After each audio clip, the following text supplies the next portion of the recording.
Dieu. Dieu est bon, amen. Désolé si je parle un peu avec le nez. Ça va aller. Voilà, donc ce matin, j'aimerais vraiment parler au sujet de l'appel de Dieu dans notre vie. Quel est l'appel de Dieu pour nous? Comment discerner cet appel? Et aussi, quelles sont les caractéristiques de l'appel de Dieu dans notre vie? Et vous savez, en parcourant la Bible, eh bien, on se rend vite compte que Dieu ne cesse d'appeler l'homme. Dieu ne cesse d'appeler l'homme. Dieu a créé l'être humain parce qu'il désirait avoir une relation personnelle avec lui. Il désirait communiquer avec lui, parler. Il désirait aussi partager cet amour avec l'homme et la femme. Donc il créa l'être humain. C'est pourquoi Dieu ne cesse de poursuivre l'homme. Vous savez, un homme a dit un jour, si vous analysez un peu toutes les religions dans le monde, eh bien, vous pourrez vous rendre compte que l'homme est toujours à la recherche de Dieu. Il est toujours à la quête de Dieu, il est toujours à la poursuite de Dieu. Mais quand vous lisez la Bible, eh bien, vous vous rendez compte que c'est Dieu, en fait, qui poursuit l'homme. C'est Dieu qui est venu à notre rencontre, c'est Dieu qui est venu sur cette terre, qui a donné sa vie pour nous, c'est lui qui est venu à notre rencontre. Depuis le début de la création, Dieu appelle l'homme. Dans le livre de la Genèse, au chapitre 3, nous avons l'histoire de l'humanité. Nous avons Adam et Ève qui sont dans le jardin d'Éden et ils viennent tout juste d'enfreindre le commandement de Dieu qui était de ne pas manger de l'arbre du fruit de la connaissance du bien et du mal. Ils viennent de pécher face à Dieu et la Bible nous dit que Dieu parcourt le jardin et vient à la rencontre de l'homme et de la femme et pris par la peur, il décide de se cacher.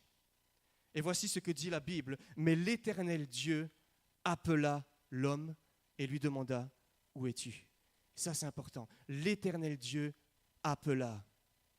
Dieu connaissait parfaitement l'endroit où Adam et Ève se cachaient, mais il décida d'appeler l'homme et la femme afin qu'ils sortent, afin qu'ils quittent l'endroit où ils se cachaient. Parce que Dieu désirait avoir une conversation avec eux. Dieu désirait les mettre face à leurs responsabilités, les confronter à leur choix. Merci. Dieu décida donc de les appeler afin qu'ils sortent et qu'ils quittent l'endroit dans lequel ils se trouvent. Et ça nous donne directement une première caractéristique par rapport à l'appel de Dieu dans notre vie. L'appel de Dieu nous demande de sortir, de quitter quelque chose. Que ce soit un endroit, que ce soit une condition de vie dans laquelle nous nous trouvons, que ce soit notre vision des choses ou peut-être les projets que nous avons déjà formés, qui sont déjà tout faits, peut-être un confort, peut-être tout notre confort de partir à l'étranger, peut-être, ou alors une chose dans laquelle tu te sens tellement confortable que tu n'arrives peut-être pas à avancer comme tu le voudrais avec Dieu. Dieu nous demande de sortir, de quitter ces choses afin qu'il puisse nous amener dans une plus grande dimension avec lui. Bien sûr, c'est pas évident de quitter quelque chose dans lequel nous sommes confortables. Vous savez, je pense que la plupart des problèmes que nous rencontrons dans notre compréhension de l'appel de Dieu dans notre vie, c'est parce que certaines fois, nous ne comprenons pas bien quelle est la fonction première de Christ, quelle était la fonction première de Christ sur cette terre, mais aussi quelle est la fonction première de Christ dans notre vie. C'est vrai que nous faisons souvent l'erreur d'associer Christ avec le confort.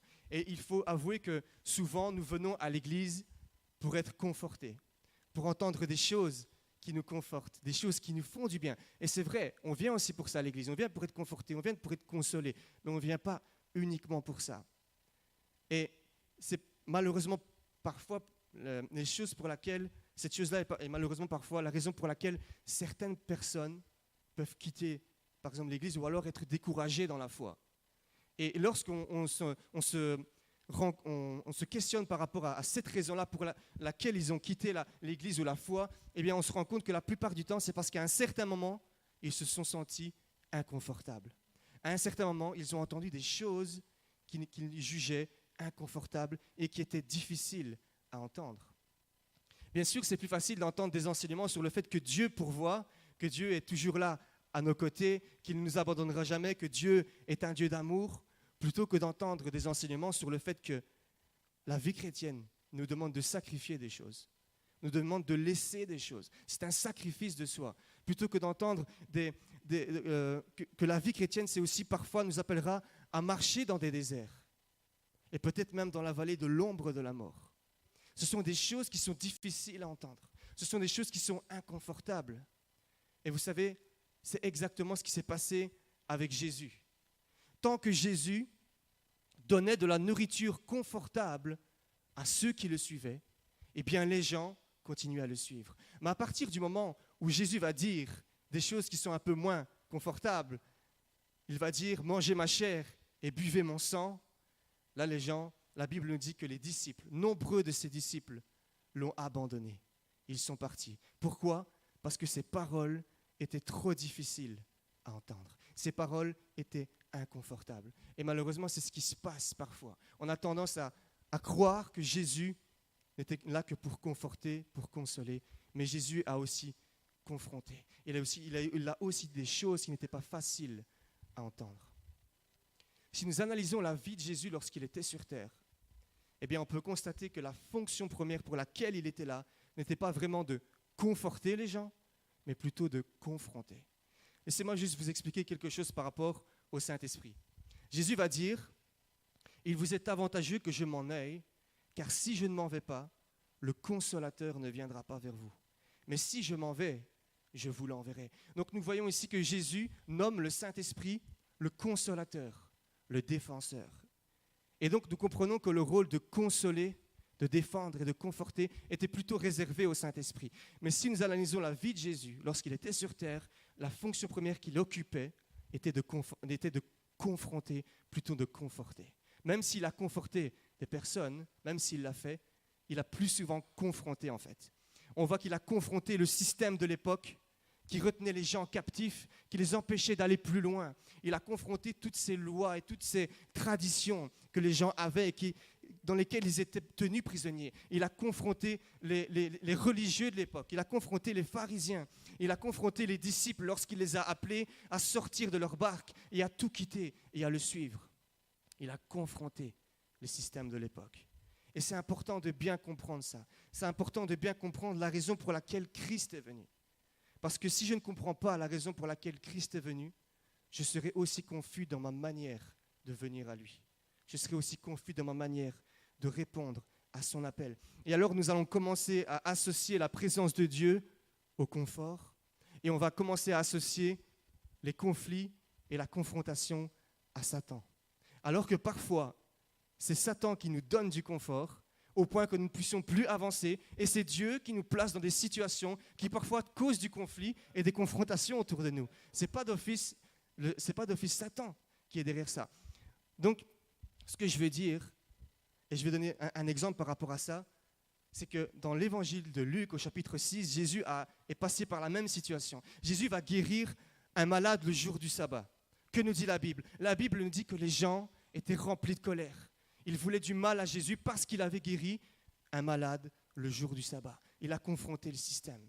Qu'est-ce qui se passe ? Jésus se trouve dans une situation qui crée du conflit et des confrontations autour de lui, mais ce n'est pas pour autant que ce n'est pas l'œuvre de Dieu. C'est ça que je veux dire. Je ne suis pas en train de dire qu'il faut, partout où il y a du conflit, où il y a des disputes, c'est Jésus qui est derrière. Ce n'est pas ça que je veux dire. Ce que je veux dire, c'est que lorsque Dieu nous appelle à quelque chose, eh bien, ça peut créer du conflit et des confrontations autour de nous. Mais ce n'est pas pour autant que ce n'est pas pour ça que Dieu nous appelle. Ce n'est pas pour autant que ce n'est pas l'œuvre de Dieu. Comme Jésus s'est retrouvé dans des situations qui créent du conflit, c'était quand même l'œuvre de Dieu. Amen. Et je voudrais répéter ceci. Bien comprendre la raison pour laquelle Christ est venu me permettra de ne pas être confus dans ma manière de venir à lui.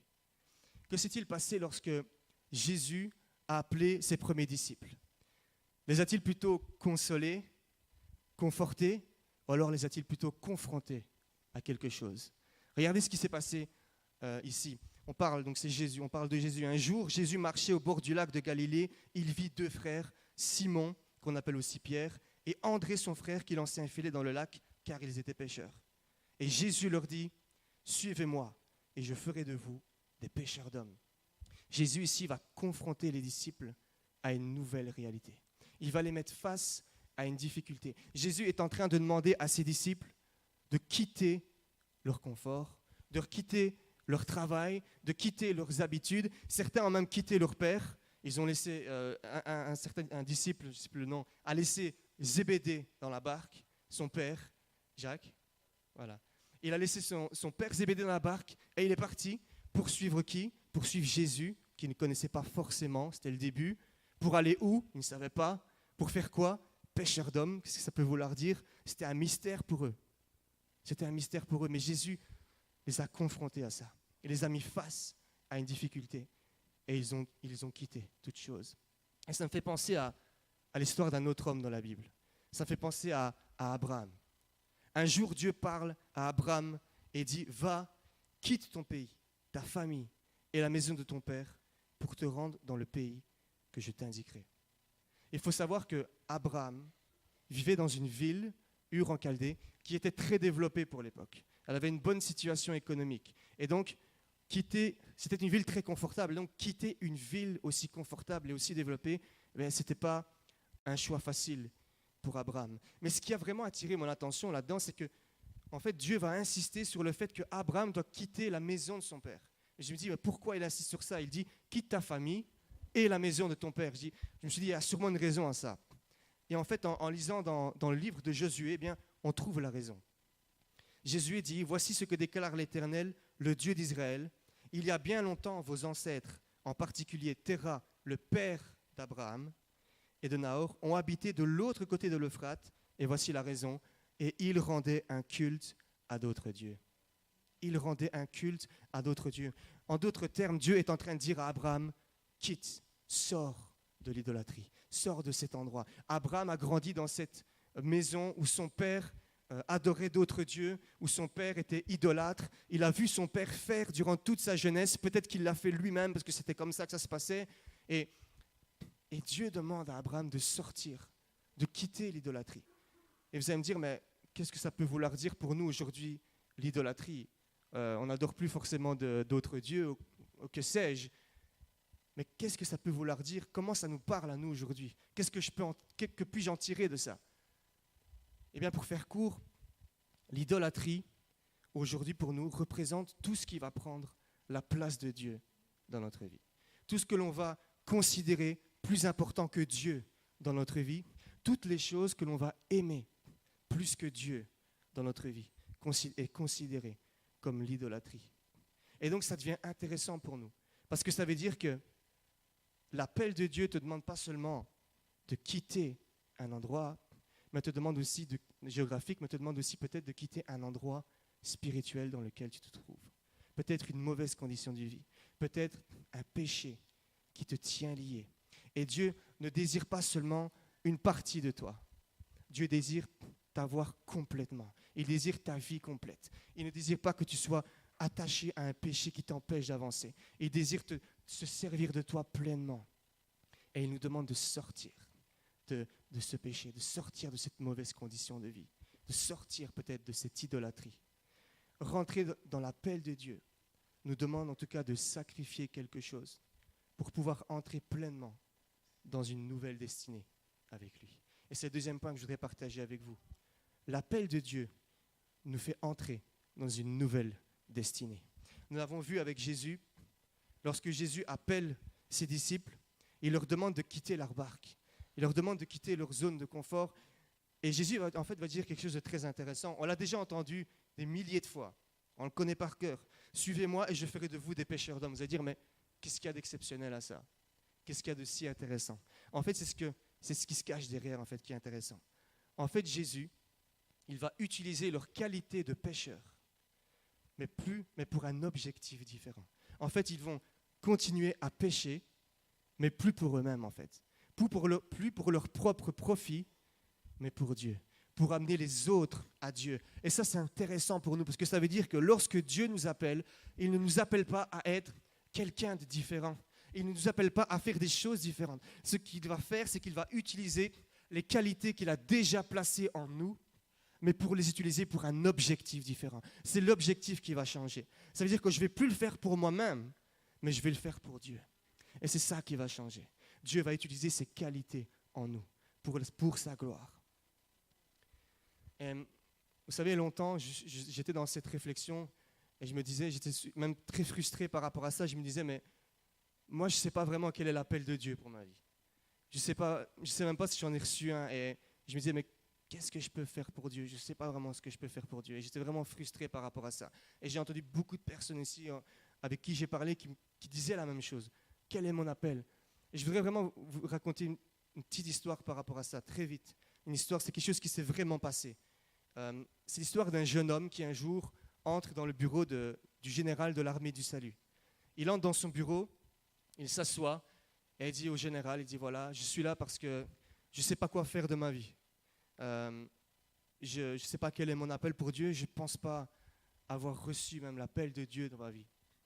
Et là, le général de l'armée du salut va le regarder droit dans les yeux, il va se lever de sa chaise et il va lui dire, tu sais, le problème, ce n'est pas que tu n'aies pas reçu d'appel. Le problème, c'est que tu n'aies pas entendu l'appel. Et ensuite, il va dire, Matthieu 28 nous dit, allez donc dans le monde entier, faites des disciples parmi tous les peuples, baptisez-les au nom du Père, du Fils et du Saint-Esprit. Voici l'appel que j'ai réalisé aussi dans ma vie. Nous avons tous reçu un appel en commun. Cet appel d'aller vers les autres. Cet appel d'aller vers les autres afin de les amener à Christ. Nous sommes sur cette terre en tant que missionnaires. En fait, je pense que nous avons parfois une mauvaise définition par rapport au mot missionnaire. Nous pensons que missionnaire, c'est simplement tout quitter, partir dans un autre pays et faire la volonté de Dieu ailleurs. C'est ça aussi. Mais le mot missionnaire signifie vraiment celui qui est envoyé. Celui qui est envoyé. Celui qui a une mission. Jésus nous donne cette mission et il nous envoie vers les autres afin de pouvoir amener les autres à lui. Nous sommes sur cette terre avec cette mission d'aller vers les autres. Et en fait, nous avons tous un appel en commun qui est d'aller vers les autres. Mais la seule chose qui va changer, c'est la manière par laquelle je vais amener les autres à Dieu. C'est la manière de répondre à cet appel. Peut-être à travers le fait de diriger la louange, en écrivant des chants nouveaux. Je vais pouvoir édifier l'Église, mais je vais pouvoir aussi évangéliser, parler de Dieu, dire des choses qui vont toucher les cœurs des gens, en organisant des événements peut-être, en allant simplement dans les rues, en évangélisant, en parlant de Dieu dans les rues, peut-être simplement à notre travail, à l'école, en construisant des bonnes relations avec les gens, avec nos collègues et nos amis, pour pouvoir après glisser quelques mots par rapport à notre témoignage et par rapport à Dieu. Que ce soit à travers le son, le multimédia, que ce soit à travers le fait d'être pasteur, peu importe. Nous avons tous un appel en commun qui est d'aller vers les autres, mais notre manière, c'est la manière d'amener les autres à Dieu qui va changer, en fait. C'est les qualités et les dons que Dieu a placés en nous qui fera la différence. Amen. Est-ce que vous comprenez ce que je veux dire? Éphésiens chapitre 2, verset 10 nous dit « Dieu nous a créés pour une vie riche d'œuvres bonnes qu'il a préparées à l'avance afin que nous les accomplissions. » D'autres traductions disent « afin que nous marchions en elles ». C'est-à-dire que quand nous rentrons dans cet appel, nous allons commencer à marcher dans son chemin d'œuvres bonnes que Dieu a déjà préparées pour nos vies. En fait, Dieu va devenir notre collègue. On va travailler avec lui. Il va nous faire avancer sur le chemin. Il va ouvrir des portes et il va en refermer d'autres. Il va nous révéler des choses, il va nous révéler son cœur afin de nous amener là où son cœur est. Et on va commencer à connaître Dieu d'une manière personnelle. On ne connaîtra plus seulement Dieu par rapport à ce qu'on a entendu ou à ce qu'on a lu, mais d'une manière personnelle. Et un homme a dit un jour, son nom est James Packer, il a dit un jour, il y a une différence entre connaître Dieu et connaître au sujet de Dieu. Il a dit, quand tu connais réellement Dieu, tu as l'énergie pour le servir, l'audace de le partager aux autres et tu trouves ta satisfaction en lui. Quand tu entres dans ton appel, bien, tu dépends de Dieu. Tu désires connaître la volonté de Dieu pour ta vie.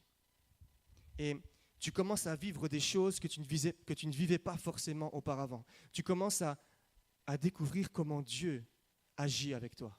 Tu commences à découvrir comment Dieu se révèle à toi et comment il te parle. Et là, tu ne connais plus seulement Dieu par rapport à ce que tu as lu et ce que tu as entendu par rapport à Dieu, mais tu commences à connaître Dieu d'une manière personnelle parce qu'il se révèle à nous.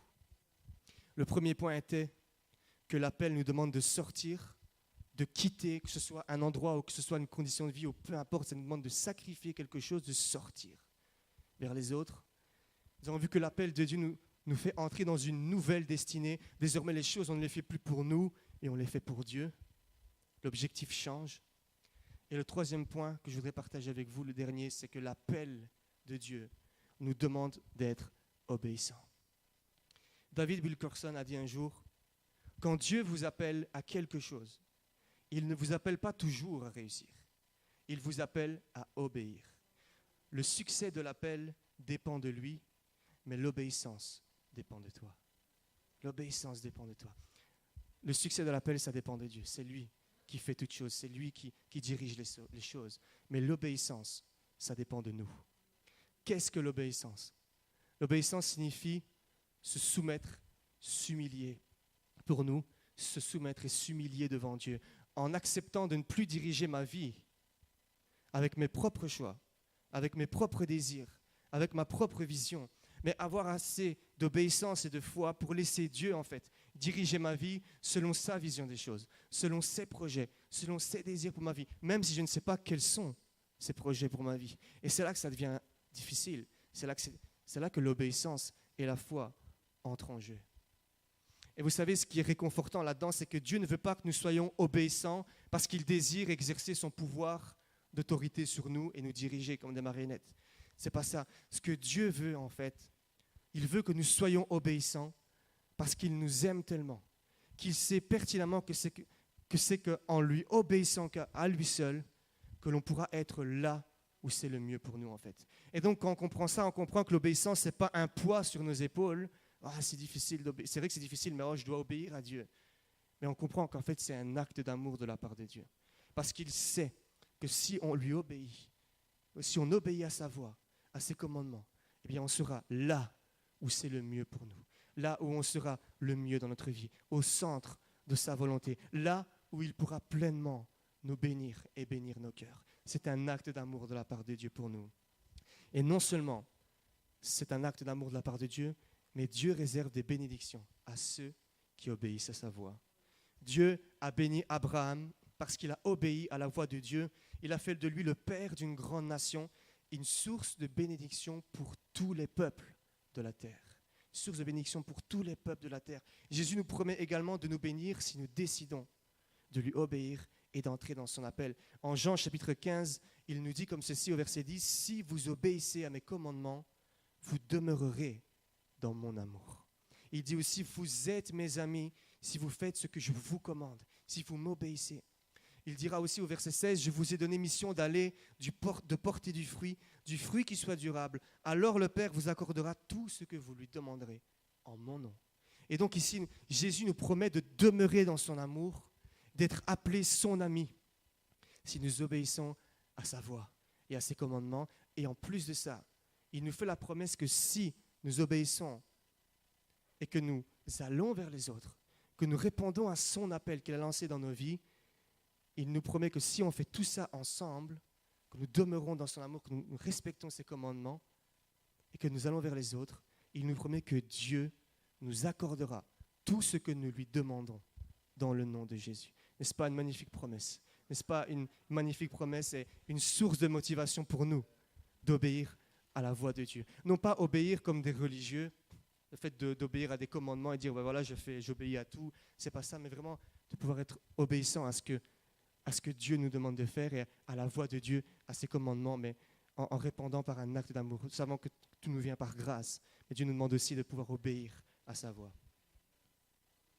C'est vrai que c'est pas évident d'obéir. C'est vrai qu'il y a des promesses auxquelles Dieu nous promet des choses, mais c'est vrai que ce n'est pas évident d'obéir. Et obéir nous demande de se soumettre, en fait. Ça demande de pouvoir sacrifier. Ce n'est pas facile de sacrifier ses propres choix, sacrifier ses désirs quand on a des rêves ou des projets déjà tout ficelés. et que Dieu nous dit, OK, par exemple, il va nous dire, abandonne tout ça, j'ai d'autres choses pour toi. C'est pas facile de dire, moi j'avais tout ça préparé, maintenant qu'est-ce que je fais maintenant? C'est pas évident. C'est pas évident d'être obéissant. Mais ce qui pour moi m'a aidé à être obéissant, je dis pas que je suis super obéissant à Dieu, c'est pas ça que je suis en train de dire, mais j'essaye de l'être comme je le peux. Et ce qui m'a aidé à ça, c'est quand j'ai compris qu'en fait j'étais incapable de diriger ma vie tout seul et que Dieu connaissait parfaitement ce qui était mieux pour moi.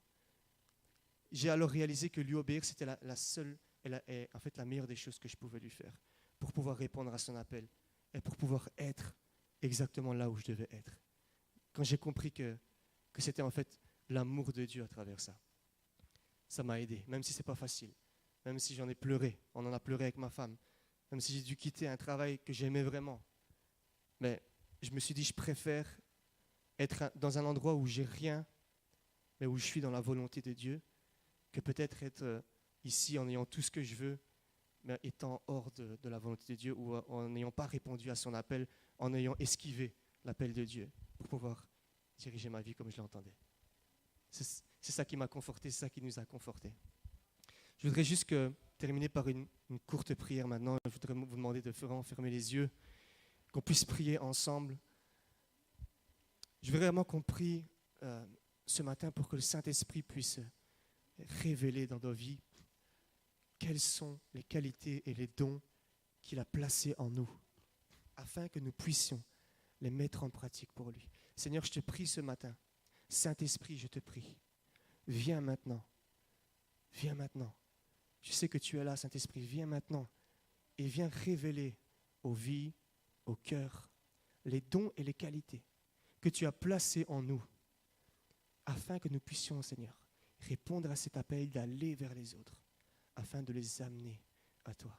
Saint-Esprit, donne-nous cette force de pouvoir être obéissant, même si c'est dur, même si ça coûte quelque chose, mais Seigneur, même si c'est difficile, je te demande vraiment, Saint-Esprit, de nous aider à être obéissants. Aide-nous à comprendre que c'est un acte d'amour, Saint-Esprit. Aide-nous à comprendre que c'est un acte d'amour que d'être obéissant à toi. Merci, merci Saint-Esprit, parce que je sais que tu vas te révéler. Tu vas te révéler jour après jour.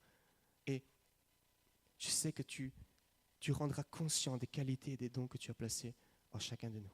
Merci pour cet avenir d'espérance. Merci pour cette destinée merveilleuse que tu places devant nous jour après jour. Merci pour cette merveilleuse destinée que tu as pour nous. Seigneur, ce n'est pas une vie de douleur, de souffrance que tu places devant nous, même si ce n'est pas évident, que même parfois on aura peut-être à souffrir, c'est vrai, mais c'est quelque chose, c'est le bonheur, c'est quelque chose de bien, c'est quelque chose que tu as prévu pour nous, dans lequel nous allons marcher avec toi. Seigneur, c'est une grande destinée à laquelle tu nous appelles. Tu ne nous appelles pas à être petits en toi, tu nous appelles à faire de grandes choses avec toi, parce que tu es un Dieu qui est grand. Seigneur, merci, parce que tu seras toujours avec nous, même si c'est dur, même si on souffre. Seigneur, tu promets d'être là avec nous. Tu promets que dans la vallée de l'ombre de la mort, tu seras avec nous. Tu seras là, Seigneur. Même si nous ne te voyons pas, tu nous as promis que tu seras là, Seigneur, au milieu de la vallée. Merci, Seigneur, pour ces bénédictions que tu as en réserve pour chacun de nous. Merci parce que c'est un avenir d'espoir, Seigneur, d'espérance que tu as pour nous. Merci. Au nom de Jésus, nous t'avons prié. Amen. Amen. Dieu soit loué. Dieu soit loué.